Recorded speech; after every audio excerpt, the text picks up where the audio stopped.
কিছু সপ্তাহ আগে লাগানো সেই টমেটো গাছ পটিং ভিডিও করে দিয়েছি। মেইন ফান্ডা গাছকে সোজা রাখা, তাহলে প্রচুর প্রোডাকশন হবে। নিয়েছি 4টে বাঁশের কাঠি, তোমরা 3টেও নিতে পারো। এগুলোকে চারিপাশে দেবো সাপোর্টের জন্য, কারণ টমেটো হবে দেখার মতো। খড় সুতো দিয়ে চারিপাশে বাঁধবো। টমেটোতে নিচে থেকে প্রচুর ব্রাঞ্চ বেরোবে, সেগুলোতে টমেটো কিন্তু ধরবে। নিচের দিকে থাকা পুরনো পাতাগুলোকে কেটে নেব। একটু যদি গোড়াটা ফাঁকা থাকে, এইগুলো আস্তে আস্তে উপরের দিকে উঠে অনেক নতুন টমেটো নিয়ে আসে।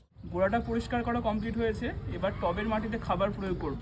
হালকা করে মাটি খুঁড়ে নেব, বেশি খোঁড়াখুড়ি করবো না। আগের যখন আমি পটিং করেছিলাম দেখো অনেকটা জায়গা গ্যাপ রেখেছি, কারণ এখানে আমাকে খাবার দিতে হবে।